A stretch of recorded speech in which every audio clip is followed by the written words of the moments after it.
Tout ce que je vais aborder dans cette vidéo est aussi intéressant pour un étudiant, même qui ne serait pas en médecine et qui vivrait une période de déception ou de culpabilité par rapport à ses résultats. Une solution pour vous sentir mieux dès aujourd'hui vis-à-vis de cette situation dans laquelle vous êtes par rapport à vos résultats. Hello à toi, j'espère que tu vas bien. Si tu regardes cette vidéo, c'est probablement que tu es étudiant, étudiant en médecine ou interne.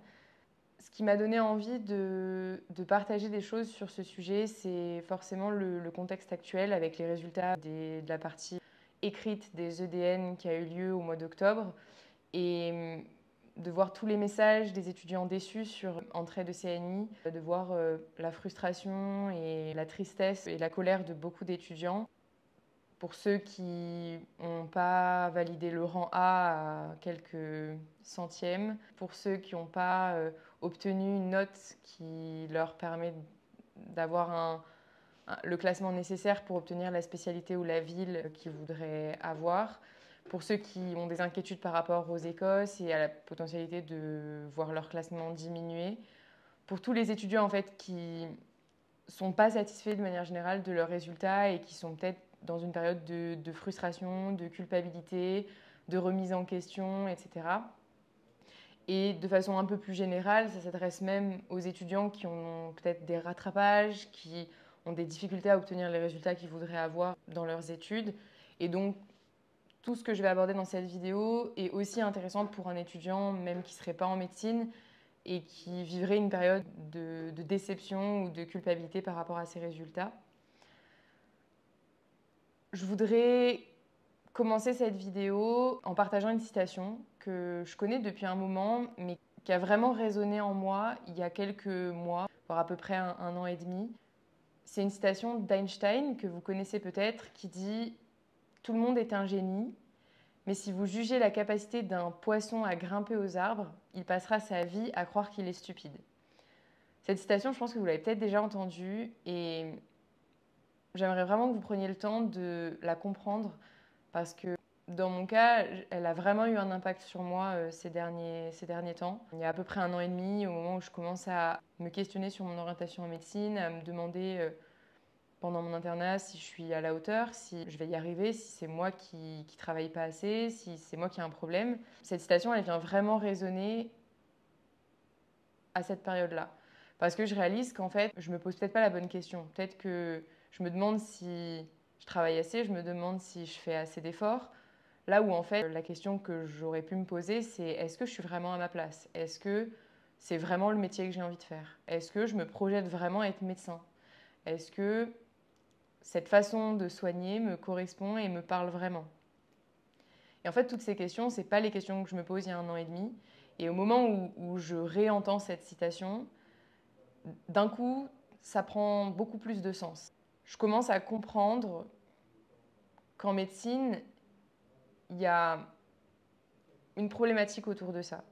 Souvent, on ne se pose pas la question, au moment d'obtenir nos résultats de partiels et nos résultats des ECN, des EDN, on se dit « j'ai pas fait assez, j'ai pas travaillé assez », alors que je pense qu'on le sait tous, les efforts qu'on a donnés et tout le temps qu'on a mis à travailler, tout ce qu'on a mis de côté pour réviser et bosser ses examens et ses partiels et ses concours, c'est un temps qui est énorme. La plupart des gens n'investissent pas autant de temps dans leurs études. Donc, se demander si c'est suffisant, c'est surtout quand on a atteint nos limites physiques et mentales, c'est peut-être pas la bonne question. Et c'est pour ça qu'aujourd'hui, ce que je voudrais vous inviter à faire, c'est à vous poser la question sous une autre forme, vous poser la question différemment. Peut-être qu'aujourd'hui, vous êtes en train de juger votre capacité à grimper à un arbre. Peut-être que les modalités d'évaluation, les QCM, les examens que vous passez, c'est peut-être pas le meilleur moyen qui existe aujourd'hui pour évaluer vos compétences à devenir un bon médecin. Pour autant, c'est le moyen qui est utilisé aujourd'hui et pour le moment, actuellement, on ne peut pas le changer. La seule chose que vous pouvez changer, c'est votre regard sur vos résultats et ce que vous pouvez en déduire, ce que vous pouvez comprendre de ces résultats. Autre chose qui peut être intéressant, c'est peut-être que si vous n'y arrivez pas aujourd'hui, c'est que vous n'êtes pas vous n'allez pas dans la bonne direction. Peut-être que vous n'utilisez pas le bon moyen de transport pour y arriver. Ça ne veut pas forcément dire que vous n'êtes pas à votre place en médecine. C'est, je pense, pas le cas pour la plupart des personnes qui regarderont cette vidéo. Mais je pense que ça veut simplement dire, est-ce qu'aujourd'hui, la façon que j'ai d'aller dans cette direction est la bonne pour moi? Et justement, ça m'amène sur cette thématique que je voulais aborder dans cette vidéo, qui est le culte de la performance en médecine. Je trouve qu'en médecine, il y a un vrai état d'esprit de performance qui est très présent. Et ce que je trouve dommage dans cette façon de faire, et je vous partagerai des ressources qui étayent ce point de vue, c'est que finalement, aujourd'hui, je suis convaincue que ce n'est pas le bon moyen pour arriver à vos fins. C'est-à-dire, qu'est-ce que je veux dire par là?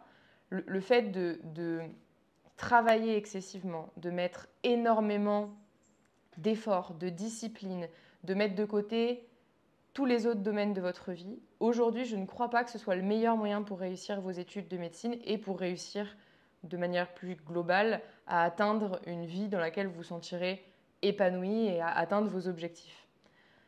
Pourquoi je crois ça? Parce que je pense que déjà, il y a plein de choses, plein de ressources que j'ai vues, que j'ai lues, qui m'ont amené à penser différemment.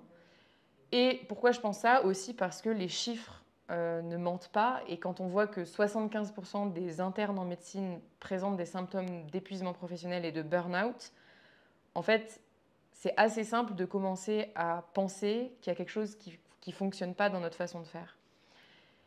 Et pour étayer ce point de vue, cet état d'esprit, je vais vous parler de 5 ressources qui vont dans ce sens et qui amènent à penser que notre façon de faire n'est pas la meilleure, et voire même assez stupide.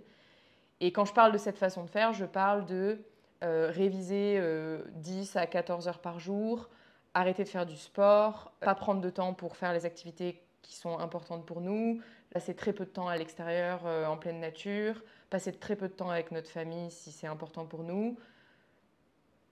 Pour moi, c'est un petit peu ce qui est glorifié en médecine, notre capacité à mettre tout de côté pour réussir. Et je ne crois pas que ce soit fondamentalement mauvais. Je pense que c'est une super bonne façon de faire, par exemple, pour une première année, pour un concours, pour une échéance à court terme, pour réaliser quelque chose qui est vraiment important pour vous. Je pense que c'est possible d'aller stretcher vos limites pour aller chercher quelque chose qui est essentiel pour vous. Maintenant, je pense que ce n'est pas du tout une bonne façon de faire sur le long terme. Et je vais m'expliquer.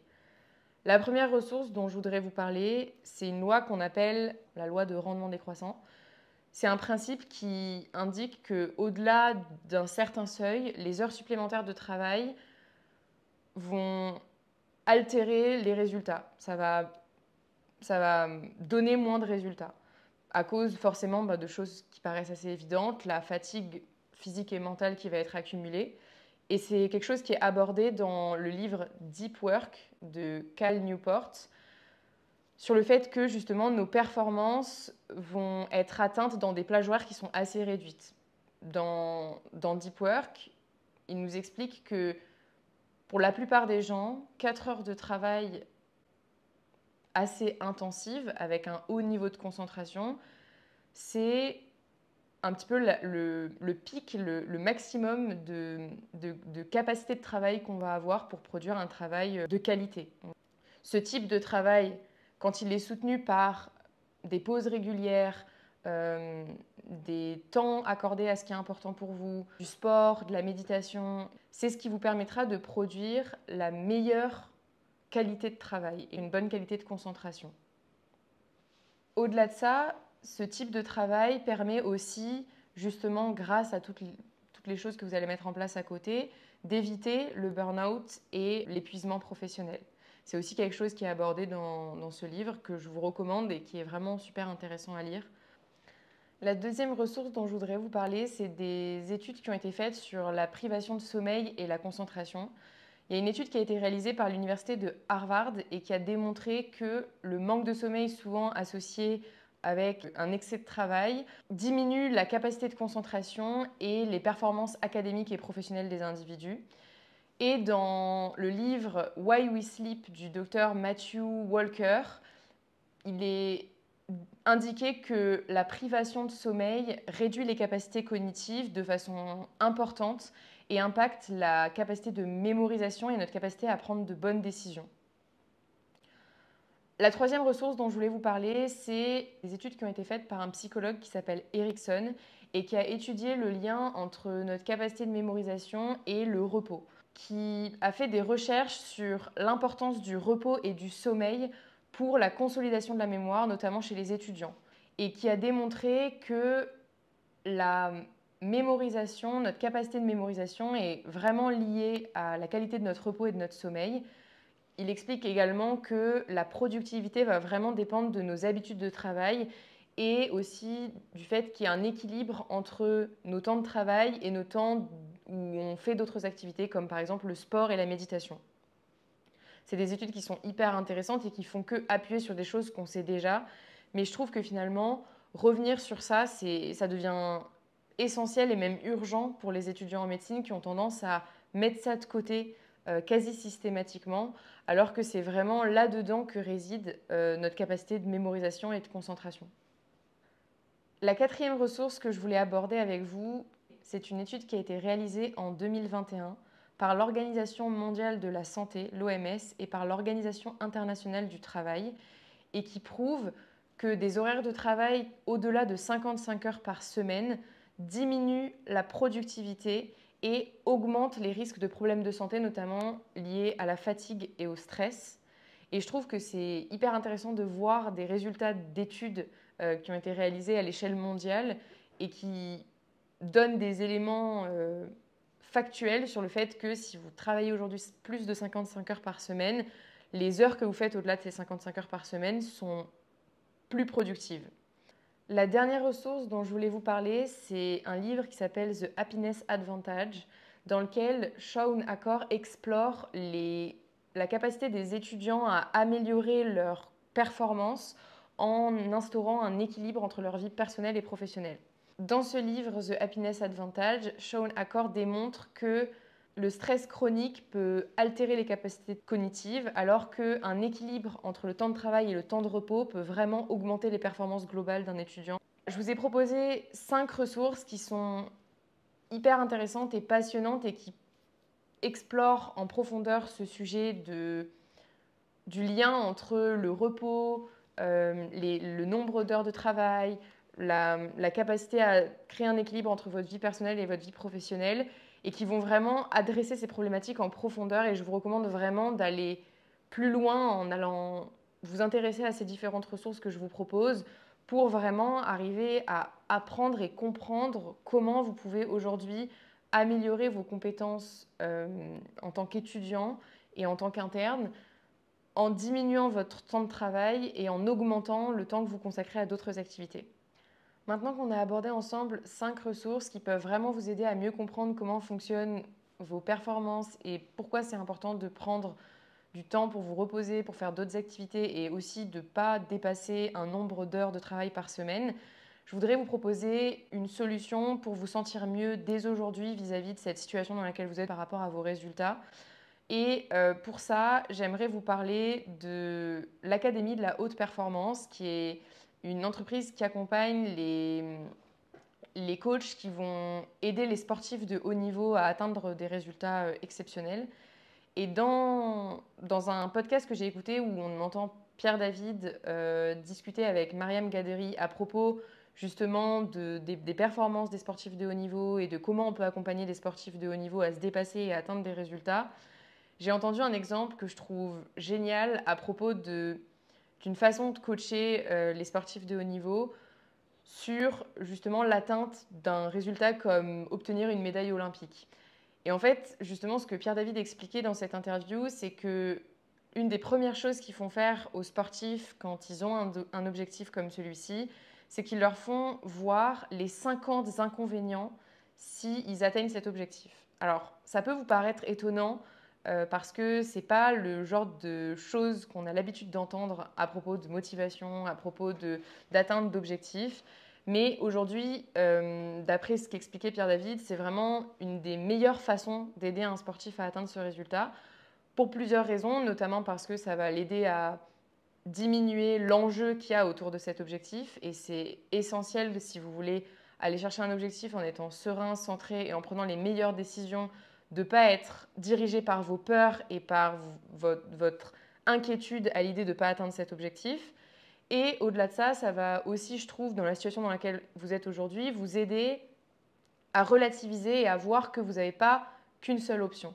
Et je trouve qu'on a souvent tendance à voir cette façon de faire unique de je me donne qu'une seule option, il n'y a pas de plan B, je fonce, etc. Moi, ce que j'aimerais vous apprendre à voir aujourd'hui, c'est une vision complètement différente dans laquelle justement vous apprenez à descendre l'enjeu que vous avez autour d'un objectif, voir toutes les options que vous avez, ce qui vous permettra de prendre de meilleures décisions pour atteindre cet objectif, paradoxalement. Et donc, ce que je voudrais vous inviter à faire aujourd'hui, c'est un exercice qui est très simple, qui va consister à prendre une feuille et aller lister les 50 inconvénients si vous atteignez votre objectif aujourd'hui, donc que ce soit un objectif de classement, un objectif de spécialité, un objectif comme réussir vos partiels. Allez voir quels seraient les 50 inconvénients de ne pas atteindre cet objectif dans tous les domaines de votre vie, pour votre vie professionnelle, pour votre vie personnelle, pour votre vie familiale, pour vos autres objectifs, pour tout ce qui est important pour vous. Pourquoi est-ce qu'en fait ça serait un inconvénient d'atteindre cet objectif? Et je vous invite à aller voir les 50 bénéfices à ne pas atteindre cet objectif. Je sais que ce n'est pas une question qu'on est habitué à entendre dans ce contexte-là, mais maintenant, si les questions qu'on pose tout le temps étaient celles qui nous permettent de nous sentir vraiment mieux, aujourd'hui, on irait tous bien et on n'aurait pas de problématique de santé mentale, on ne ressentirait pas de frustration et pas de culpabilité par rapport à nos résultats. Le fait est que justement, aujourd'hui, c'est des questions différentes qui vont vous aider à vous sentir mieux. Et je ne vous demande pas de me croire sur parole, je vous invite juste à expérimenter par vous-même et tenter d'aller au bout de cet exercice et de voir ce que ça vous amène comme façon de penser et ce que ça vous amène comme résultat dans votre vie de manière générale. Alors si tu as vraiment envie de te sentir mieux et de faire évoluer la situation dans laquelle tu es aujourd'hui, je t'invite à essayer cet exercice. Tu trouveras en description de cette vidéo un petit guide pour t'aider à réaliser cet exercice dans les bonnes conditions. Je te remercie infiniment d'avoir regardé cette vidéo. Si tu as des questions, si tu as envie d'échanger avec moi, je serai très heureuse de te lire dans les commentaires. Tu peux aussi rejoindre le groupe Facebook Colibri Libre et me contacter sur Facebook ou sur Instagram. Tous les liens nécessaires seront présents dans la description de cette vidéo. Je te souhaite une magnifique journée, prends soin de toi et à très vite pour une nouvelle vidéo.